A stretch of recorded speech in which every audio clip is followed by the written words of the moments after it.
திருமண நேயர்கள் அனைவருக்கும் வணக்கம். ஸோ நம்ம வேர்ல்டுக்கு ஆரம்பிச்சிலேருந்தே நிறைய வீடியோஸ் தொடர்ந்து போட்டுகிட்டே இருக்கோம். ஸோ இப்போ நம்ம ஃப்ரான்ஸ் ஸ்குவாடை கம்ப்ளீட்டாக டீட்டெயிலில் அனலைஸ் பண்ண போகிறோம். நம்ம கூட கௌதம் ஃபுட்பால் அனலிஸ்ட் நினைஞ்சிருக்காரு. வணக்கம் கௌதம். வணக்கம் கபில்.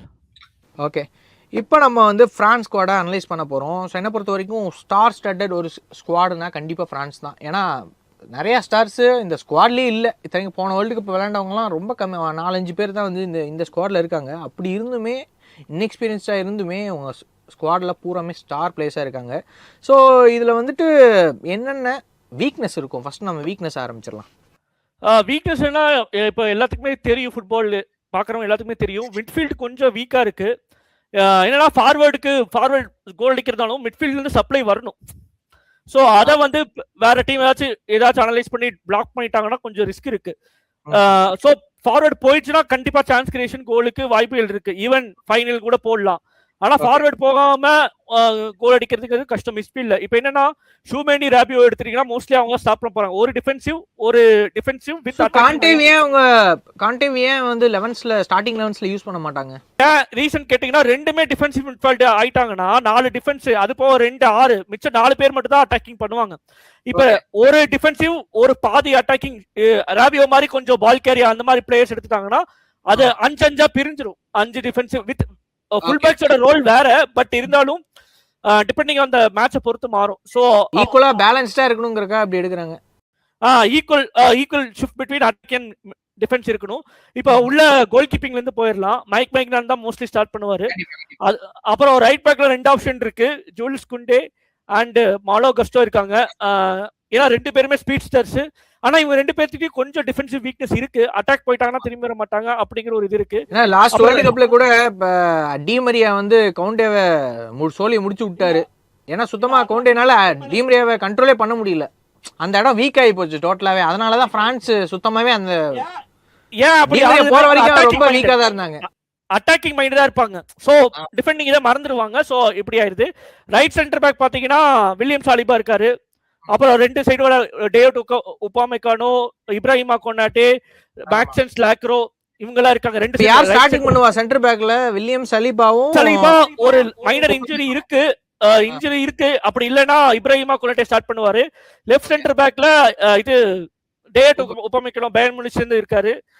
லாக்ரோவும் சப்போஸ் தேவைப்பட்டா ரொம்ப டயர்டு கடைசியில வேணா லாக்ரோவை கொண்டு வரும். லூகாஸ் ஹெர்னாண்டஸ் அவர் சென்டர் பேக்கும் லெஃப்ட் பேக்கும் ஆடக்கூடிய பிளேயர் தான். பட் ஒரு பெரிய ஃபார்ம்ல இருந்தா சொல்லுவேன்.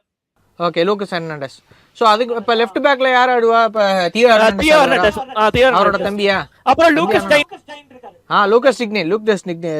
டிக்னே இருக்காரு. ஆமா, அவரும் நல்ல பிளேயர் தான். இப்ப என்னன்னா மிட்ஃபீல்ட்ல 4-2-3-1 தான் ஃபாலோ பண்ண போறாங்க. அப்ப என்ன ஆகுதுன்னா 2 எப்படி மிட்ஃபீல்ட்ல செட் பண்ண போறாங்கன்னா ஷூமேனியும் ராபியோ, ஷூமேனி ரைட் ராபியோ லெஃப்ட் தான் மோஸ்ட்லி. சப்போஸ் டிஃபென்சிவா வேணும்னா கான்டே வருவார் ராபியோக்கு பதிலா. திருப்பி அட்டாக்கிங் வேணும்னா ஷூமேனியை எடுத்துட்டு மனு கோனே வருவார். இவன் 4 தான் வச்சு அவங்க மிட்ஃபீல்ட் ரொட்டேட் பண்ணணும் பேசிக்காவே. இப்ப அட்டாக்கிங் போட்டீங்கன்னா ஏகப்பட்ட ஆப்ஷன்ஸ் இருக்காங்க. யாரை இது பண்றதே தெரியல. ரைட் விங்ல பாத்தீங்கன்னா ரைட் விங் லெஃப்ட் விங் ரெண்டுமே விளையாடக்கூடிய ஆளுங்க. லெஃப்ட் விங்ல பாத்தீங்கன்னா பிராட்லி பார்கோலா இருக்காரு. ரைட் விங்ல ஒலிசி இருக்காரு. டெம்பேலே ஆடுவாரு. ரைட் விங்ல டெம்பேலேவும் ஆடுவார் இல்லையா? டெம்பேலே ஆடுவாரு, ஸ்ட்ரைக்கரும் ஆடலாம். ஆமா, டெம்பேலேவும் 2 விங்ல ஆடுவாரு. டெம்பேலே ரைட்டா? இப்ப ரைட் விங்ல ஆடுவாரு, லெஃப்ட் விங்ல ஆடுவாரு. டூவேவும் லெஃப்ட் விங் ரைட் விங் ஆடுவாரு. ஓலிசி ரைட் விங்ல ஆடுவாரு. சென்டர் அட்டாக்கிங் ஆடுவாரா? Centre attacking depends on the situation.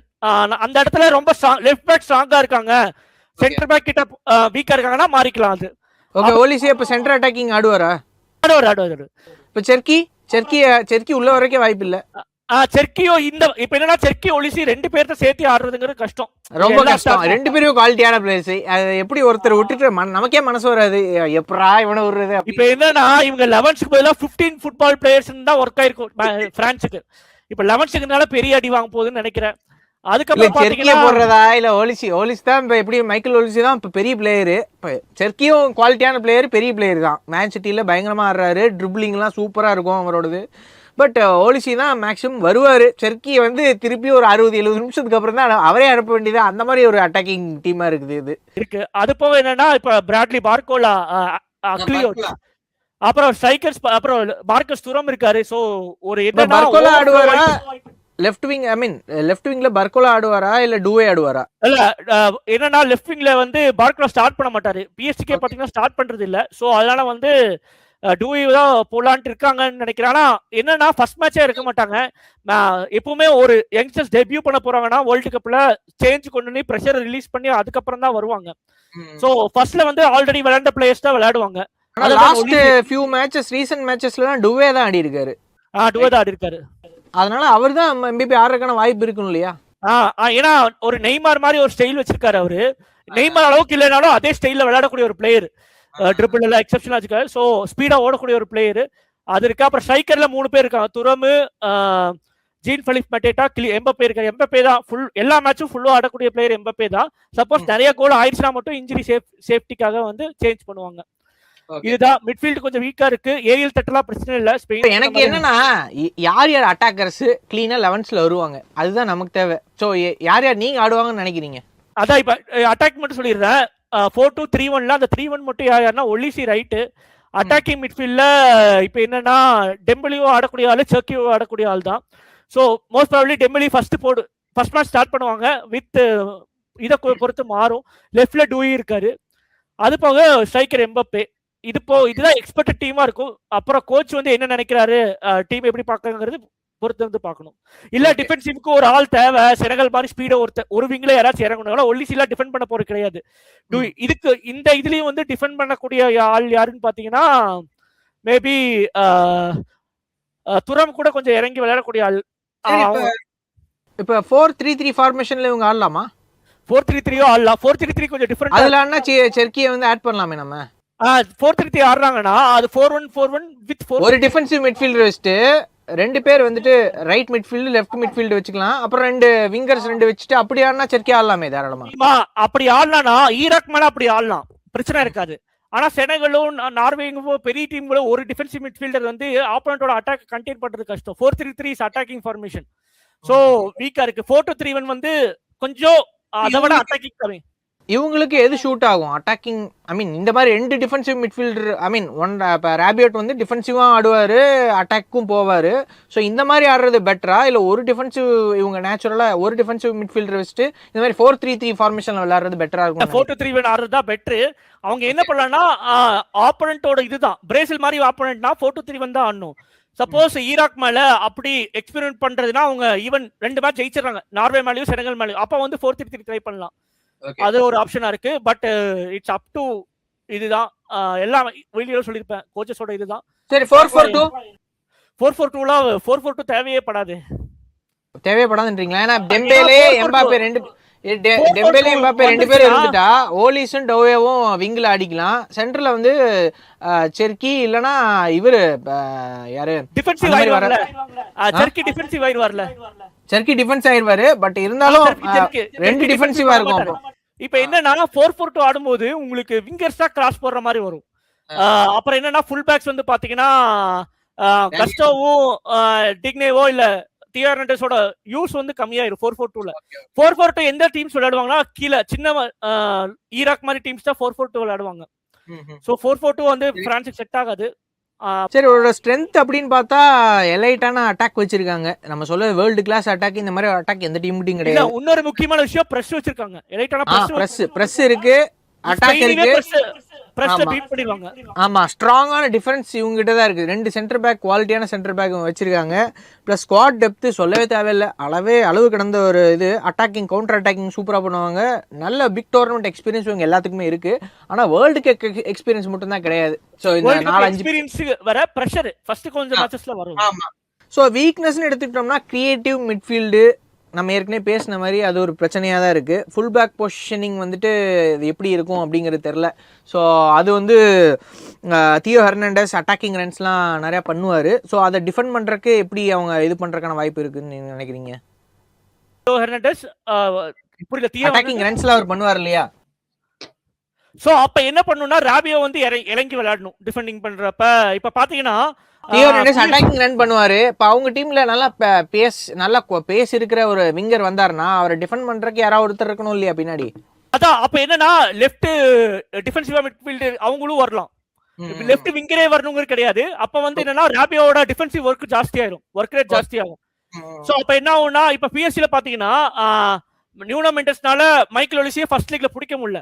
ஓகேவா, அப்ப என்ன போயிட்டாங்கன்னா ஃபேபியன் ரூயிஸை செகண்ட் லீக்ல கொண்டு வந்து ஃபுல்லுமே நல்லிஃபை போயிட்டாங்க. சோ அந்த மாதிரி டாக்டிக்ஸ் அவங்க யூஸ் பண்ணும் பிரான்ஸ். யார் ரஃபினியா மாதிரி லமின் யமால் ஸ்பெயின் பீட் பண்றதுனா அப்படி இல்ல என்ன பண்ணலாம்னா ராபியோ எடுத்துட்டு ஷூமேனியை லெஃப்ட் டிஃபென்சிவ் மிட்ஃபீல்ட்ல போட்டு கேண்டே ரைட்ல கொண்டு வந்துட்டு ஃபுல்லுமே டிஃபென்சிவ் ஆக்கிடலாம்.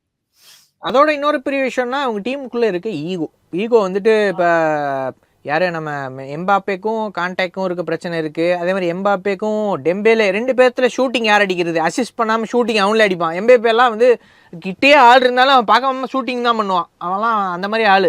பட் நேஷனல் டீம்னு வரும்போது அந்த மாதிரிலாம் பண்ணால் ஜெயிக்க முடியாது அவங்களுக்கு கண்டிப்பாக தெரியும். பட் மேபி லீக் பெர்ஃபார்மன்ஸ்லாம் அந்த மாதிரி இருந்தாலும் நேஷனல் டீம் ஆடும்போது ஒரு பேஷனோட ஆடுவாங்க அப்படின்னு நான் எதிர்பார்க்குறேன். பட் இருந்தாலும் எம்பாப்பேல நம்ப முடியாது, கேப்டனாக வேறு இருக்கார். கண்டிப்பாக ஷூட் பண்ணணும், அசிஸ்ட் பண்ணாமல் ஷூட் கூட பண்ணுவார் எங்கேருந்து வேணால். ஸோ அது வந்து எனக்கு இன்னும் கொஞ்சம் சந்தேகமாக தான் இருக்குது. ஏன்னா ஈகோஸ்லாம் இருக்கிறனால இவங்க ரொம்ப தூரம் ஃபைனல்ஸ் வரைக்கும் போனாலும் ஜெயிப்பாங்களா அப்படிங்கிறது எனக்கு கொஞ்சம் டவுட்டு தான். ஃப்ரான்ஸ் ஜெயிக்க மாட்டாங்கன்னு தான் நான் நினைக்கிறேன். ஆனால் ஜெயிக்கிறதுக்கான வாய்ப்பு எல்லாத்துக்குமே இவங்ககிட்ட இருக்குது. அப்புறம் அதே மாதிரி இன்ஜுரிஸ் இருக்குது. ரூக்கஸ் அண்ட் சூப்பர் மெக்கானோ 2 பேத்துக்குமே இன்ஜுரி நம்ம பார்க்குறோம். ஸோ லேக் ஆஃப் கண்டினியூட்டி கண்டிப்பாக இருக்குதுன்னு சொல்லலாம். அதே மாதிரி அந்த பிரான்ஸ் வந்து டிரான்சிஷன் ஆகிறதுல பெஸ்ட் டீம்னு சொல்லுவாங்க against teams defending from defence to attack. அந்த அதாவது டிஃபென்ஸ் டு அட்டாக் நல்லா ஃபாஸ்டா பண்ணிடுவாங்க. அட்டாக் டு டிஃபென்ஸ் வந்து கொஞ்சம் மாறுது. அது வந்து கொஞ்சம் ஸ்ட்ரகிள் ஆவாங்க அப்படிங்கிறது நார்மலாகவே வீக்னஸில் நம்ம இருக்குன்றதை புரிஞ்சுக்கலாம்.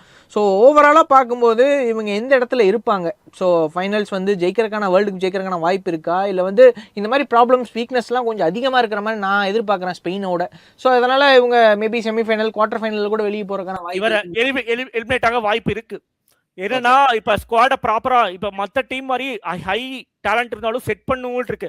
போன வருஷம் பாத்தீங்கன்னா அர்ஜென்டினா நல்லா ஸ்குவாட் வச்சிருந்தாங்க. ஃபர்ஸ்ட் மேட்ச் சவுதி அரேபியா கூட செட் ஆகல, அதுக்கப்புறம் தான் செட் ஆகுது. என்னன்னா என்சோ ஃபெர்னாண்டஸ் எல்லா மேட்சும் ஸ்டார்ட் பண்றாரு, பாப்பு கோல்மஸை ரிமூவ் பண்றாங்க. ஸோ ஆனா இவங்க என்னன்னா ட்ரைனிங்லேயே கொஞ்சம் எல்லாமே வெரைட்டியா செக் பண்ணிட்டாங்க. So maybe quarter final eliminate ஆகும் வாய்ப்பு இருக்கு. பட் டேவிட் டெஷாம்ஸ் வந்துட்டு அதுக்கெல்லாம் விட மாட்டாருன்னு நான் நினைக்கிறேன். ஏன்னா அவர் கிட்டத்தட்ட நியர்லி ஒரு ரொம்ப வருஷமாவே பிரான்ஸ் கோச்சா இருக்காரு.